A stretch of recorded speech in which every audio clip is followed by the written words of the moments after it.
Hello friends, welcome to channel self made tutorial. आज के lecture series में आप देखेंगे history honours paper 2 rise of modern west mid 15 to 18th century. अब आप सोच रहे होंगे कि ये पेपर 2 हिस्ट्री ऑनर्स किस यूनिवर्सिटी का है। तो ये है LNMU यूनिवर्सिटी। LNMU यूनिवर्सिटी के हिस्ट्री ऑनर्स के पेपर 2 में, जिसमें आपको पेपर 2 में जो पढ़ना है rise of modern west mid 15 to 18th century, मध्य 15वीं शताब्दी से 18वीं शताब्दी तक का इतिहास, मॉडर्न वेस्ट का उदय यानी कि आधुनिक पश्चिम का उदय। तो उसमें सबसे पहला टॉपिक जो है वो है background and beginning. Background unit 1, जिसमें पढ़ना है आपको renaissance, reformation, glorious revolution, industrial revolution. Okay, तो ये चारों टॉपिक जो है फर्स्ट यूनिट का वो सब्जेक्टिव में इसका लेक्चर जो है अपलोड है चैनल पे, आप प्लेलिस्ट में जाके देख सकते हैं। वर्ल्ड हिस्ट्री करके प्लेलिस्ट बनाया गया है, उसमें आपको ये सब मिल जाएगा। लेकिन इसमें क्या है कि आपका क्वेश्चन जो पूछा जाता है, तो ऑनर्स पेपर है तो इसमें 5 क्वेश्चन पूछा जाएगा। 5 क्वेश्चन में से फर्स्ट जो रहेगा उसमें ऑब्जेक्टिव रहेगा 20 मार्क्स का, और 4 आपको रिटन देना है।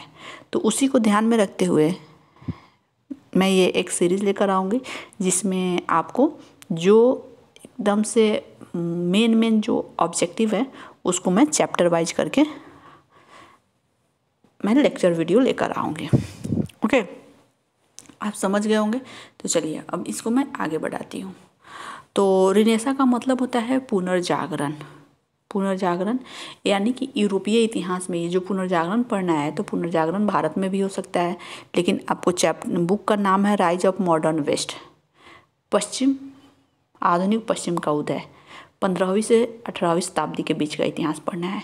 तो यानी कि पुनर्जागरण का उदय जब यूरोप में कैसे हुआ, यूरोप में कौन कौन से देश सबसे ज़्यादा प्रभावित हुए, सबसे पहले रेनेसा यानी पुनर्जागरण की शुरुआत किस देश से हुई, उसके बारे में आपको जानकारी मिलेगी। साथ ही रेनेसा से किस तरह से समाज प्रभावित हुआ, इसकी विशेषताएं क्या है, इन सब के बारे में भी जानकारी प्राप्त होगी। ऐसे डिटेल्स लेक्चर वीडियो अपलोड हो चुका है, लेकिन ये आपको मिलेगा इसमें ऑब्जेक्टिव। ओके, चलिए अब ज़्यादा बातें नहीं करूँगी, अब आएंगे हम लोग काम पर ध्यान देंगे। तो चलिए फर्स्ट क्वेश्चन जो है वो है सबसे पहले अमेरिका की खोज किसने की। तो अमेरिका की खोज किसने की थी? कोलंबस ने की थी। ठीक है, अमेरिका की खोज किसने की? कोलंबस ने की। वैसे कोलंबस जो था एक समुद्री यात्री था। उसने भारत की खोज करने के लिए उसे भेजा गया था और वो निकला था भारत की खोज करने के लिए, लेकिन गलती से ही वो अमेरिका की खोज किया। लेकिन इस बात की उसे काफ़ी पछतावा था, क्योंकि वो अपने समय का स्पेन का सबसे बड़ा समुद्री यात्री था और ये बहुत ही फेमस था। तो इसीलिए इसको भेजा गया इंडिया की खोज करने के लिए, क्योंकि जब 13वीं शताब्दी में मार्को पोलो भारत आया था तो उसने एक पुस्तक लिखी थी जिसमें उसने भारत की चर्चा की थी, और जिसमें भारत को सोने की चिड़िया के रूप में दर्शाया गया था, हर तरह से संपन्न दिखाया गया था। तो यूरोपियन लोगों को भारत के बारे में जानकारी मिली, तो उन्होंने अपने व्यापार व्यवसाय को बढ़ाने के लिए, उपनिवेश स्थापित करने के लिए, अनेक अपने स्वार्थ पूर्ति करने के लिए विदेशी यात्रियों को भेजने लगे, ताकि वो भारत की खोज करे, वहाँ जाए और अपना उद्देश्य पूर्ति करे। इसलिए स्पेन सबसे पहला ऐसा देश था यूरोप का जो समुद्री यात्रियों को भेजा। तो उस तरह से वो सबसे पहले कोलंबस आया, लेकिन वो सफल नहीं हुआ। वो अमेरिका की खोज करने में सफल हुआ। हालांकि इसके बारे में एक संक्षिप्त कहानी मैं आपको संक्षेप में बताऊंगी 2 से 3 लाइन में। हालांकि कोलंबस ने इंडिया की खोज नहीं की, उसने रेड इंडियन खोज किया। वेस्ट इंडीज एक जगह है, उसने उसे वेस्ट इंडीज नाम दिया गया, तो उसने उसकी खोज की। वहाँ के लोगों को रेड इंडियन भी कहा। और इंडिया की खोज नहीं करने के पश्चाताप में वो आत्महत्या भी कर लिया, क्योंकि उसे काफ़ी शर्म महसूस हुआ कि वो इतना बड़ा फेमस होते हुए भी वो इंडिया की खोज नहीं किया। लेकिन उसे नहीं पता था कि वो अमेरिका जैसे देश की खोज कर चुका है जाने अनजाने में। ओके, इसीलिए इसका नाम आता है कि अमेरिका की खोज किसने की? कोलंबस ने की। सेकंड क्वेश्चन, बाइबल का जर्मनी भाषा में अनुवाद किसने किया? किसने किया था? मार्टिन लूथर किंग ने किया था। मार्टिन लूथर किंग वह व्यक्ति है जिसने यूरोप में पुनर्जागरण की शुरुआत की थी, और सबसे पहले जर्मनी में।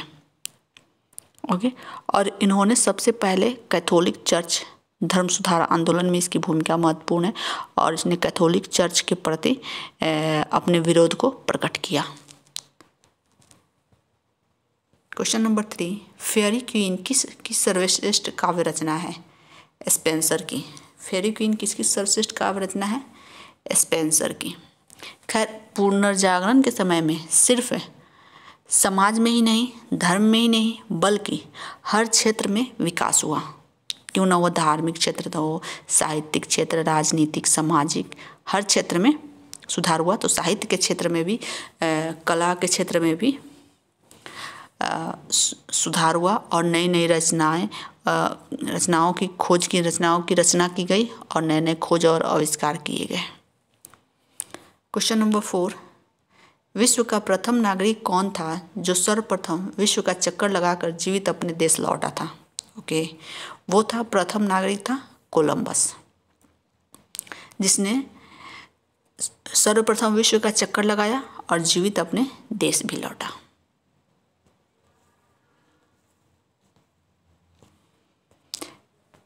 क्वेश्चन नंबर 5, मानववाद से क्या तात्पर्य है?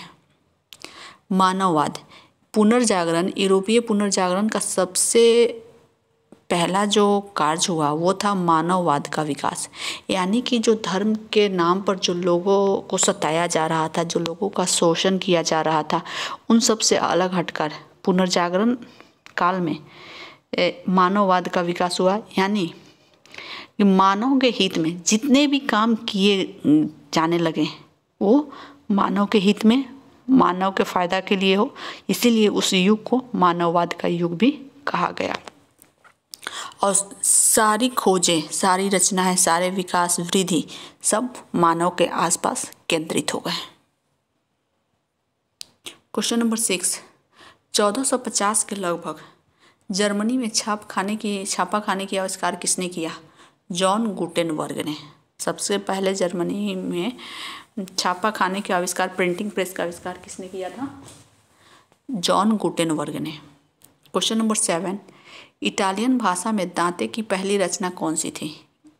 इटली के रहने वाले थे दांते, तो दांते ने इटालियन भाषा में, दांते जो है इटली का ना हो कि ये इटली का ही रहने वाला था शायद, मैं थोड़ी सी कंफ्यूज हूँ, आप देख सकते हैं बुक वगैरह अगर आपके पास हो तो। दांते की पहली रचना है द डिवाइन कॉमेडी।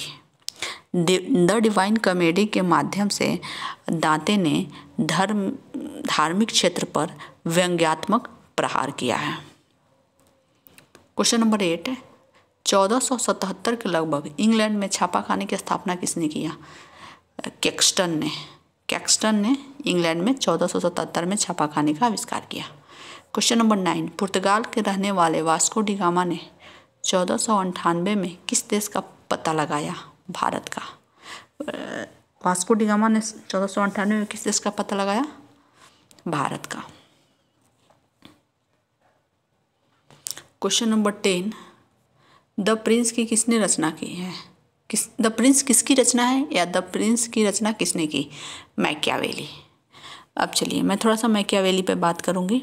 मैकियावेली पुनर्जागरण काल, या ये कहें कि यूरोप का चाणक्य कहा जाता है, क्योंकि जो प्राचीन काल में राजनीति की सबसे बड़ी पुस्तक जो थी वो थी चाणक्य द्वारा लिखित अर्थशास्त्र, उसी तरह से आधुनिक काल में मैकियावेली द्वारा रचित द प्रिंस राजनीति की सबसे बड़ी पुस्तक थी। क्वेश्चन नंबर 11, यूटोपिया के रचनाकार कौन है? यूटोपिया के रचनाकार टॉमस मूर है। प्रिंसिपिया किसकी रचना है? प्रिंसिपिया जो है आइजक न्यूटन की रचना है। न्यूटन के कार्य के बारे में आप जानते होंगे। न्यूटन ने किस चीज़ का आविष्कार किया था? गुरुत्वाकर्षण, ग्रेविटी फोर्स, गुरुत्वाकर्षण बल का आविष्कार किया था, खोज की थी। क्वेश्चन नंबर 13, दी मोनार्किया किसकी रचना है? दी मोनार्किया किसकी रचना है? दांते की रचना है। क्वेश्चन नंबर 14, अफ्रीका महाकाव्य की रचना किसने की? अफ्रीका महाकाव्य की रचना पेट्रॉक ने की। पेट्रॉक इटली का रहने वाला था। इसने मानववाद को बढ़ावा दिया।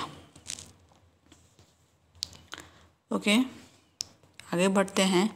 क्वेश्चन नंबर 15, मोनालिसा के चित्र क्यों प्रसिद्ध है? पुनर्जागरण काल की सबसे बड़ी जो चित्रकला के क्षेत्र में जो कार्य किया गया उनमें एक फेमस चित्रकारी आता है मोनालिसा की पेंटिंग, तो वो विश्व प्रसिद्ध है। इसकी लियोनार्डो दा विंची द्वारा इसे बनाया गया है। तो यह फेमस क्यों है? अपनी मुस्कान के लिए, क्योंकि आज भी कोई चित्रकार, कोई लेखक इस बात मोनालिसा की पेंटिंग की जो मुस्कान है, वो मुस्कान के बारे में, उसके रहस्य के बारे में पता नहीं लगा पाए। क्वेश्चन नंबर 16, मैकबेथ किसकी रचना है? मैकबेथ जो है वो विलियम शेक्सपियर की रचना है। ओके, क्वेश्चन नंबर 17, जैसे कि यह मैकबेथ जो है, तो यदि आप शेक्सपियर की बहुत सारी रचनाएं हैं जो पढ़नी है, इंग्लिश लिटरेचर में भी पढ़ना होता है, तो इनकी रचनाओं पर बहुत सारे बॉलीवुड मूवी भी बन चुके हैं। यदि आप देखना चाहेंगे तो आप देख भी सकते हैं। जैसे मैकबेथ पर ही बेस्ट मूवी है मकबूल। मकबूल जो मूवी है मैकबेथ पर है, बेस्ट है। क्वेश्चन नंबर 17, इरेसम्स की सर्वोत्तम रचना कौन सी है? इरेसमस की सर्वोत्तम रचना है the praise of folly. Praise of folly, Erasmus वो व्यक्ति था जो जर्मनी में मार्टिन लूथर किंग द्वारा जब चर्च और पोप पर जब व्यंग्यात्मक प्रहार किया गया, उसके पहले इरेसम्स ने, पहले कहें या समकालीन ये राइटर थे, उन्होंने द प्रेज ऑफ फॉली नामक पुस्तक की रचना की। और उन्होंने इस पुस्तक के माध्यम से, प्रेज ऑफ फॉली मतलब मूर्खों की प्रशंसा, इस पुस्तक के माध्यम से धर्म पर प्रहार किया है। कैथोलिक चर्च पर, पोप के कार्यों पर प्रहार किया। क्वेश्चन नंबर 18, डॉन क्रूजो किसकी प्रसिद्ध रचना है? डॉन क्रूजो मिगेल डे सर्वेंटीज की रचना है। क्वेश्चन नंबर 19, विलियम शेक्सपियर की प्रमुख नाटकें कौन कौन सी हैं? चलिए देख लेते हैं विलियम शेक्सपियर की प्रमुख रचना। विलियम शेक्सपियर की प्रमुख रचना है रिचर्ड द्वितीय, Midsummer Night's Dream, Romeo Juliet, Merchant of Venice, Julius Caesar, Hamlet, Macbeth, ये सब शेक्सपियर की प्रसिद्ध नाटक हैं। माइकल एंजेलो कौन था? माइकल एंजेलो प्रथम श्रेणी का चित्रकार, अद्वितीय मूर्तिकार, एक महान स्थापत्यकार था। इतना ही नहीं, वह एक प्रसिद्ध इंजीनियर, प्रभावशाली कवि और मानव शरीर शास्त्र का ज्ञाता था। यानी माइकल एंजेलो जो था वो मल्टी टैलेंटेड व्यक्ति था और पुनर्जागरण काल में इनकी महत्वपूर्ण भूमिका थी। इन्होंने कला के क्षेत्र में, कला के विभिन्न क्षेत्रों में अपनी महत्वपूर्ण भूमिका अदा की है। ओके, तो ये है रेनेसा रिलेटेड जो MCQ है, उससे जो मुख्य MCQ, मेन MCQ जो बन रहा है वो इसमें आपको मिलेगा। ओके, मैं इसका नेक्स्ट जो होगा टॉपिक वो होगा रिफॉर्मेशन। रिफॉर्मेशन मतलब धर्म सुधार आंदोलन, उससे रिलेटेड, और नेक्स्ट वीडियो में आप देखेंगे उससे रिलेटेड MCQ। ओके, उससे अगर सब्जेक्टिव लेक्चर वीडियो देखना चाहते हैं तो वो तो अपलोड हो चुका है, आप प्लेलिस्ट में जाकर देख सकते हैं। और ये जो है वो आपको मिल जाएगा ऑब्जेक्टिव, जो 5 जनवरी से आपके एग्ज़ाम होने वाले हैं, उसमें आपके लिए काफ़ी बेनिफिशियल होंगे। ओके, तो आप यदि वीडियो देख रहे हैं तो आप हमें ज़रूर बताएं कि आपको वीडियो कैसा लगा। वीडियो अगर अच्छा लगा हो वीडियो को लाइक करना ना भूलें और अपने दोस्तों के बीच शेयर भी करें। अगर आपने चैनल को सब्सक्राइब नहीं किया तो चैनल को सब्सक्राइब कर लें। हम फिर मिलते हैं एक नए वीडियो के साथ, तब तक के लिए धन्यवाद।